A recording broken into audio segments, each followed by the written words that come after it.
Vamos lá, meus irmãos, continuando aqui, nosso segundo dia de aula de ética cristã, último bloco, nossas aulas estão sendo gravadas, estamos ainda trabalhando aqui em cima da introdução do tema ética cristã. Então, a gente acabou de falar sobre alguns tipos de ética, e agora a gente vai entrar para a ética prudencial relativista. Pode ler para nós, Júnior, por favor?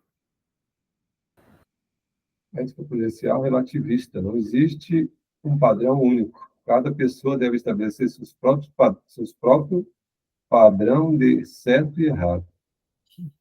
Curioso, não, irmãos? Olha, se cada um tem o certo e errado, logo não existe certo, nem existe... Deus está morto. Exatamente. O relativismo... Olha só, então se está certo para você, para mim está errado, tudo bem. Perceba que no relativismo aqui não é simplesmente uma forma passiva de aceitar a opinião do outro. É uma forma quase que ativa de dizer para o outro, você está certo. Pode ver. Porque vamos partir do pressuposto, irmãos. Se é tudo relativo, não existe o que é certo ou o que é errado. É que a ideia de subjetiva. A verdade, exato. A moral é subjetiva. Assim, eu que vou decidir o que é certo. Eu vou decidir o que é moral. Eu vou decidir o que é verdade. Exatamente. Então, diante disso, Júnior, a gente acaba ficando como? Ficando vendido. Exato. Por quê? Porque no momento em que eu pratico o relativismo, ele não é passivo em si, ele é ativo. Uhum. Porque eu sou praticamente obrigado a aceitar o que você faz é certo. Porque se eu aceito o que você faz como certo, logo, o oposto é verdadeiro. Você também tem que aceitar o que eu faço como certo. E, diante disso, a gente cria um mundo sem leis, sem normas. Ou seja, da liberdade vira anarquia. Olha como o relativismo... O relativismo, ele remete à ideia da anarquia e da libertinagem. Sim, sim. Exatamente. É proibido proibir. É proibido proibir. Joia. Continuando aqui, irmãos, vou correr um pouco com os slides, tá bom? Só uma pergunta, pastor. Essa ideia, o senhor identifica ela dentro de alguma denominação em específico? Ou é um pensamento mais genérico que está introduzido literalmente entre as igrejas? Porque, partindo da ideia do que é a prudência relativista, eu vejo muito um pensamento humanista. Também é humanista. Sim, sim, totalmente humanista. Sim. Totalmente. Mas então, vamos lá. A primeira pergunta sua, dentro de uma igreja. Quer ver uma coisa interessante, pastor Johnny? O catolicismo, ele é totalmente relativista. Pode ver. Se você é um católico, não importa o que você faça, você está debaixo dos sacramentos e não importa. E se você até gosta de uma outra religião, afro ou protestante, não tem problema. Você é um católico, desde que você não despreze os princípios católicos, ou seja, os dogmas, como, por exemplo, a tradição da igreja, a mariolatria, você, do seu jeito meio torto, capenga, é um católico. Então, o relativismo, ele tem esse lado humanista, mas tem esse lado permissivo. Aí eu te pergunto, será que é só o catolicismo que é assim? Ou as igrejas que estão fazendo uma releitura da Bíblia, eles estão abrindo-se ao relativismo, mas olha como eles são vil. Eles abrem uma porta e uma porteira gigante para as práticas mundanas, mas eles levantam uma ira violenta para quem os critica. Não é assim? Olha que interessante, né? Porque eles, ao mesmo tempo, se sentem inclusivos na sua relatividade, porque, em nome do amor, eles aceitam tudo, mas odeiam qualquer um que os critique. Porque esses intransigentes, esses demônios religiosos, fariseus, e aí eu falo, eles não deveriam, da mesma forma que eles abriram uma porteira enorme para tudo que é prática mundana, eles também ser complacente com a nossa crítica? Interessante, né? Então, Muito. pastor, acho que eu te respondi, né? Totalmente. Me Né? permita, tem uma fala de um pastor, um tatuado, o senhor deve conhecer, Anderson, acho que é Anderson Silva. É um pouco polêmico, mas eu gosto do que ele fala a respeito desse relativismo, inclusive. Ele, num debate com pessoas de outras religiões, e aí tentaram pegar no pé dele, obviamente pelo fato dele ser cristão, e aí ele falou, o meu problema, e o que vocês não conseguem compreender, é que eu sirvo um Deus que possui doutrinas, e a de vocês não tem doutrinas. Ou seja, eu acho que é muito cirúrgica essa fala dele, né? Então, Fala muito boa, porque aí pressupõe, nos faz lembrar o que significa doutrina, ensinos. Ensinos de quem, no nosso caso? Ensinos de Deus. Ou seja, o nosso Deus tem ensinos. Perceba que o relativismo, mesmo sendo uma ideia também filosófica, sendo sociológica, sendo comportamental, ela pode ser muito perigosa quando a gente não tem o que você acabou de falar, convicção religiosa. Porque até certo ponto, se eu sei lidar com relativismo até certa medida, eu diria, para algumas coisas da vida, não tem problema. Mas chega uma hora que se mistura tudo. E aquela água vira água com areia, água com palha, água com... E aí fica uma coisa tão difícil de discernir, de separar. Né? Então é complicado. Pode falar, Júnior. Queria falar alguma coisa, Júnior? Não.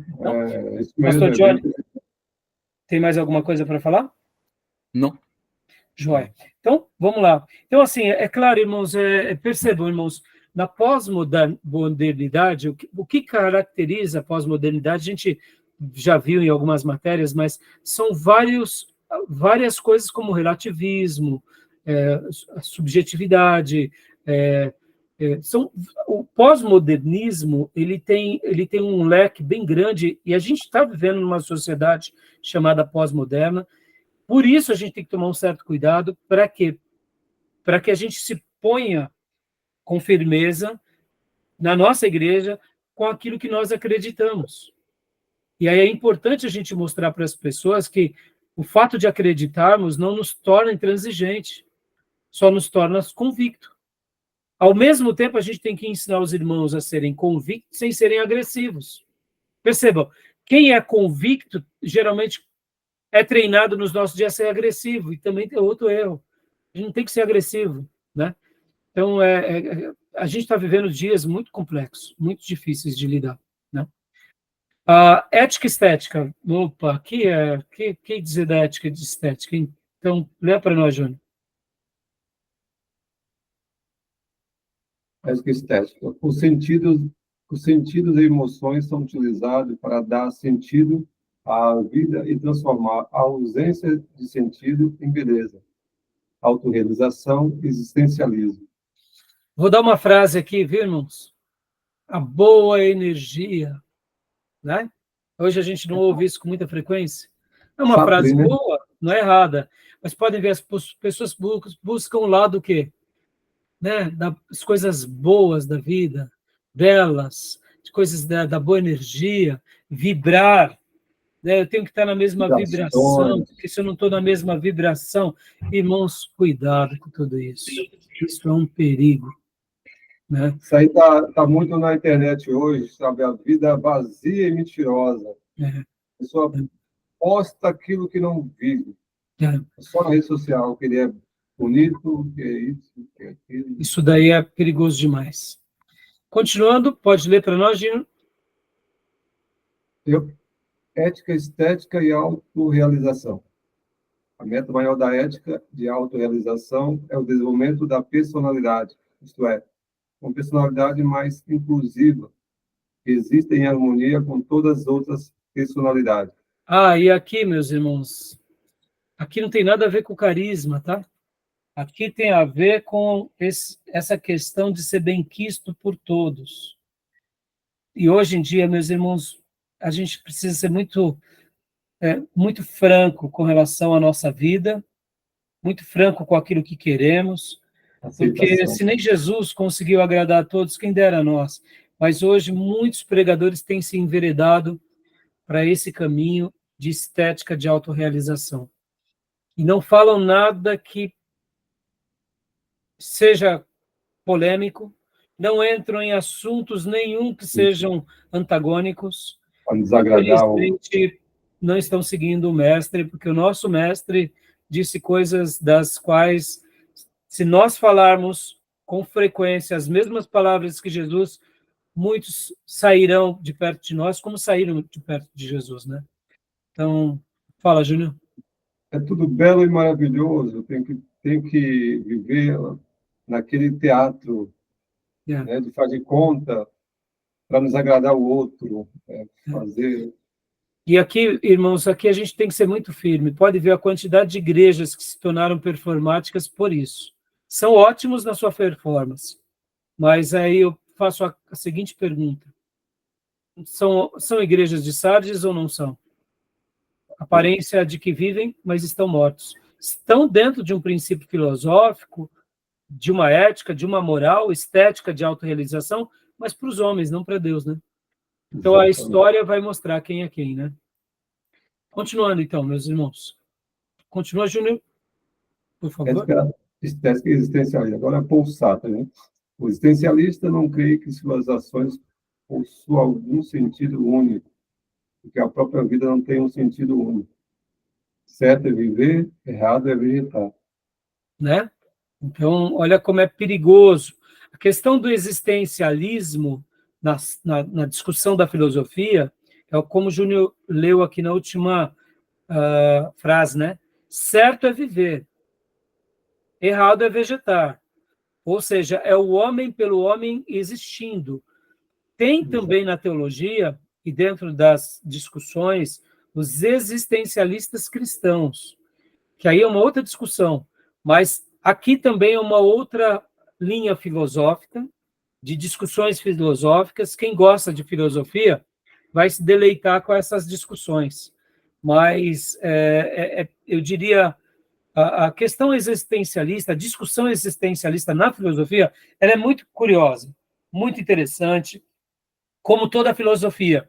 Toda filosofia só se tornou uma corrente forte dentro da filosofia, por exemplo, o existencialismo, e os epicureus, os estoicos e tantas linhas só se tornam, de fato, uma corrente forte porque o argumento é convincente. O existencialismo também. Então, quando ele vira quase que um princípio ético misturado com essa filosofia, a gente tem que tomar muito cuidado, tá, meus irmãos? Porque senão a gente também entra em umas ideias um pouco erradas. Pode ver, ó, certo é viver, errado é vegetar. O céu hoje não está virando uma conquista apenas dos nossos dias?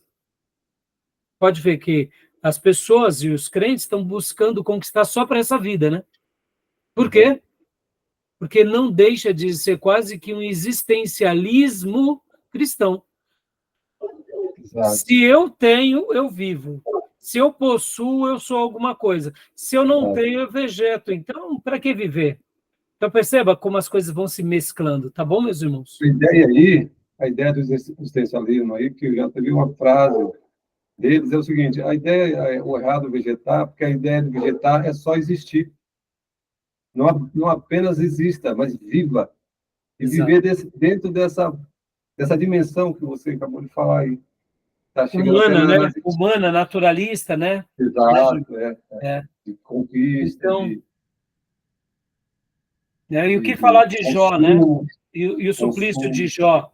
E o que falar da vida de abandono de José, jogado às traças pelos seus irmãos? Ou seja, a ética estética existencialista ou a filosofia existencialista, ela não vai coadunar com a Bíblia, né? Porque pode ver que Moisés e Abraão, na ideia do reino, existem para Deus. Aquele que descansa no Senhor, ele está agora no seio de Abraão. O corpo jaz descansa, mas o espírito e a alma estão diante de Deus. Ou seja, essa ideia aqui, ela também é carregada de humanismo, né? Tá bom? Sim. Beleza, meus irmãos? Ética idealista. Leia para nós, Júnior, por favor. A ética idealista propõe uma ética baseada em um ideal fora do homem e da natureza. Intuição racionalista. Né? É outra linha também dentro da ética. Continua. Opa, peraí. Idealista. Peraí. Continua para a gente, Júnior, por favor. Ética idealista de intuição.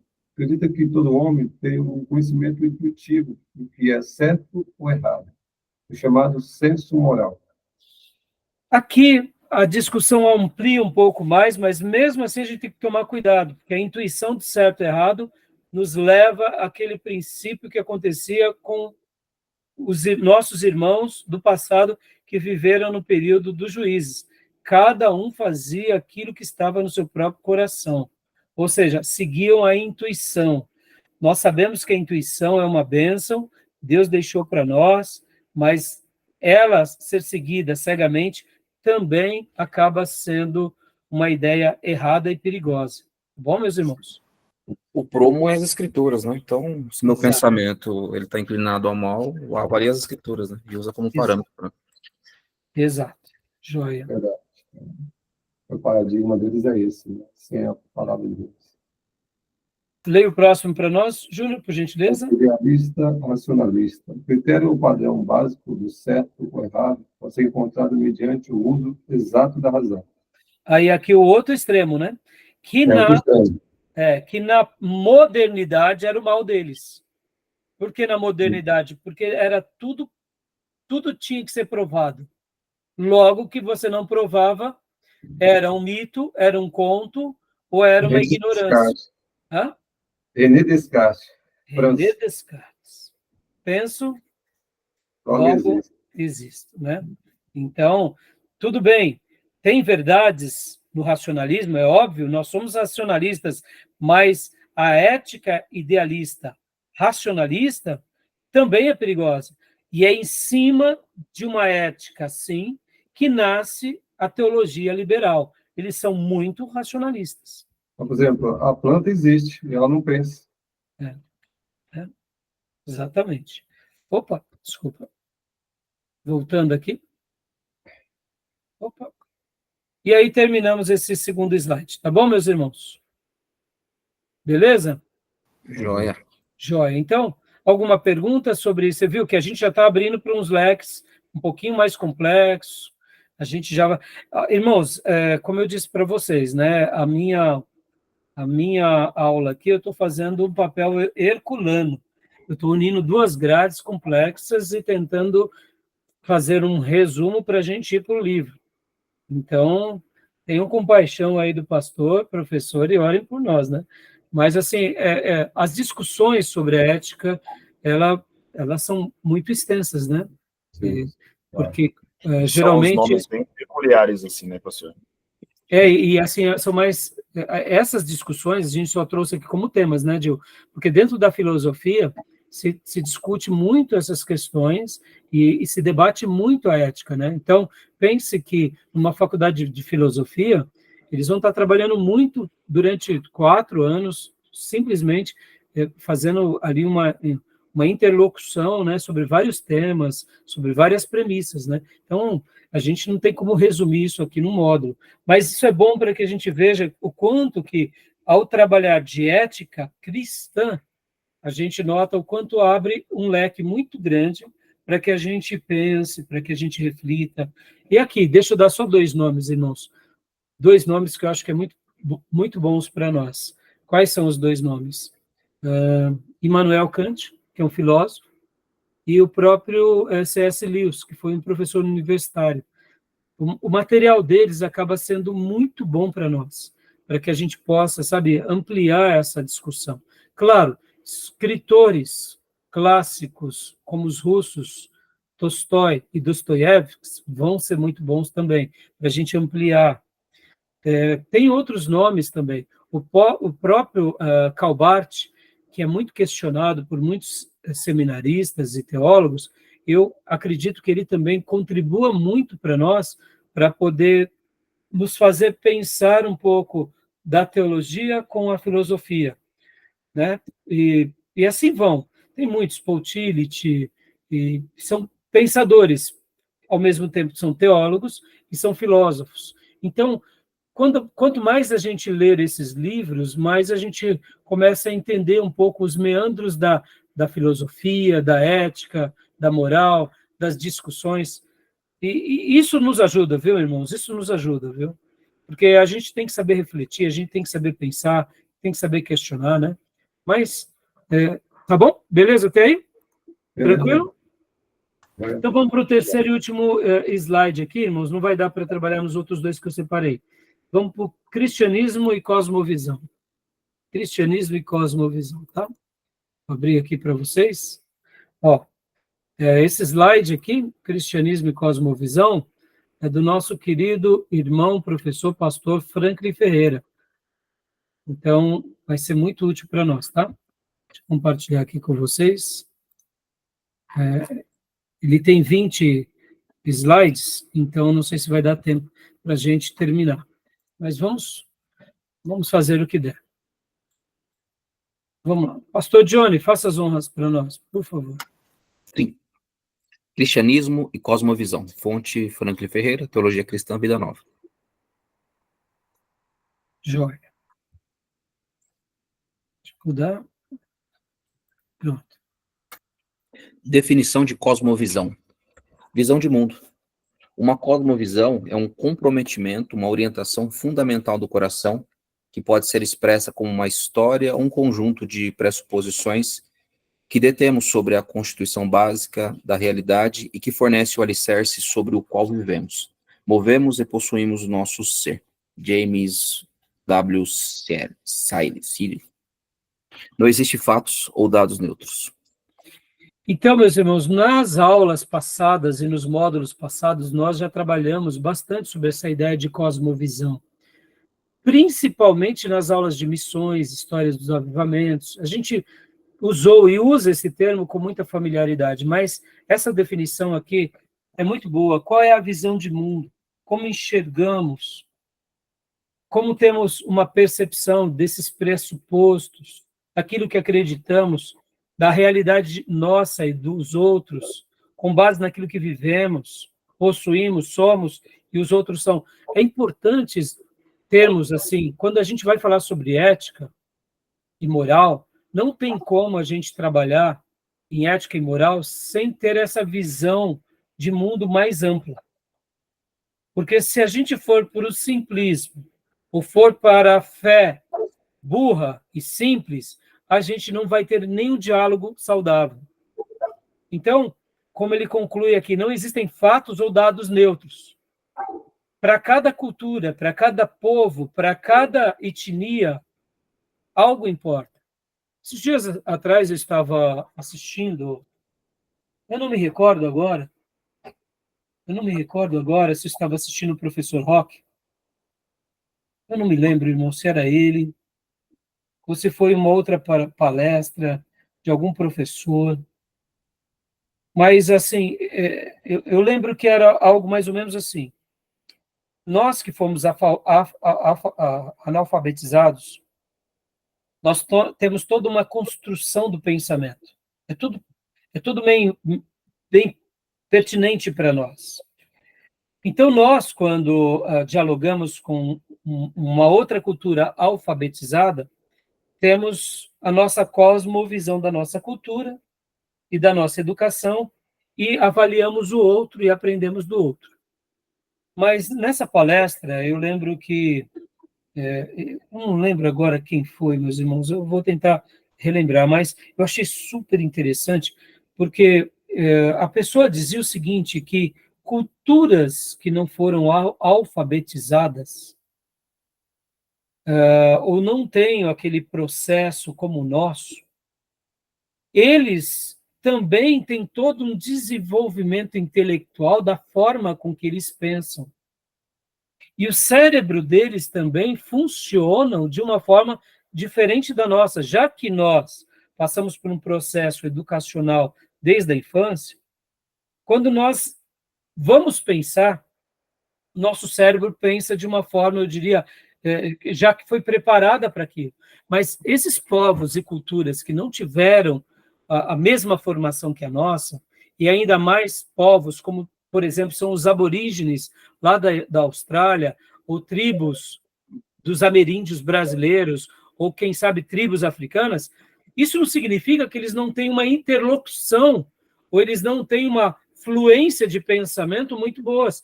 E aí os estudiosos, e esse palestrante dizia, que é muito curioso que eles desenvolvem pela experiência deles, ou seja, pela visão de mundo deles, um raciocínio lógico muito interessante que nós não desenvolvemos.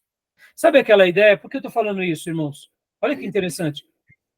Os nossos sentidos, eles são ampliados. A nossa cognição, ela é ampliada, ela é melhorada pelo estudo, pela reflexão. Mas, ao mesmo tempo, quando nós perdemos um dos sentidos, por exemplo, a visão ou a audição, a gente treina os outros sentidos. Pode ver como uma pessoa que tem a deficiência visual, as palavras e os ouvidos para eles são treinados nisso. Por quê? Porque eles desenvolvem uma capacidade que nós, na grande maioria das pessoas, não desenvolvemos. Por quê? Porque temos a visão. Então, uma pessoa que não enxerga, ela consegue desenvolver a audição e a fala muito melhor do que a gente. Por que eu estou usando essa construção e citei esse professor e essa palestra? Porque eu fiquei impressionado quando esse estudioso, eu não lembro se era um neurocirurgião, eu não lembro se era um médico naturalista, mas eu lembro que ele trouxe dados dizendo o seguinte, que o cérebro de uma pessoa, ou seja, de um líder, de uma pessoa que está numa tribo, ele tem um cérebro muito aguçado e as correntes e as ligações neurológicas deles são ativadas de outra forma que não a nossa, porque a formação dele é diferente da nossa. Ou seja, a cosmovisão, a visão de mundo, o aprendizado dele não é infrutífero, não é estéril. Eu sei que o nosso, pela oportunidade do conhecimento e da alfabetização e da tecnologia, a gente tem mais opções de ir muito mais longe, mas a gente não pode negar que a cosmovisão daquela tribo também é peculiar. Por isso que essa última frase, porque eu estou fazendo todo esse comentário, por causa dessa frase aqui, não existe fatos ou dados neutros. Eu poderia acrescentar, não existem fatos ou dados estéreis dentro de uma perspectiva de uma cosmovisão. Interessante, né, irmãos? Tá bom? Beleza, meus irmãos? Tudo bem? Beleza. Só vamos ler mais um aqui. Cosmovisão do catolicismo. Leia para nós, pastor Johnny, para a gente estar encerrando. Joia.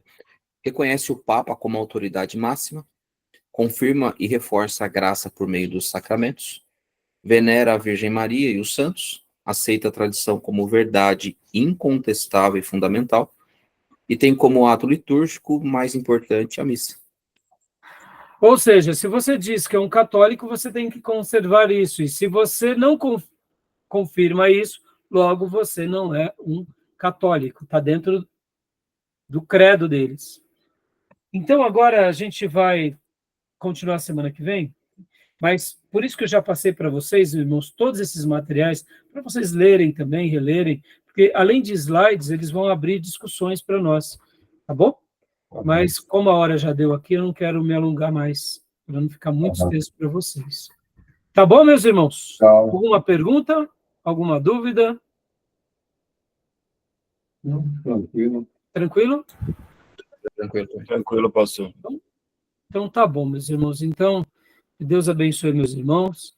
Deem um final de semana maravilhoso aí para cada um de vocês e para suas igrejas, tá bom?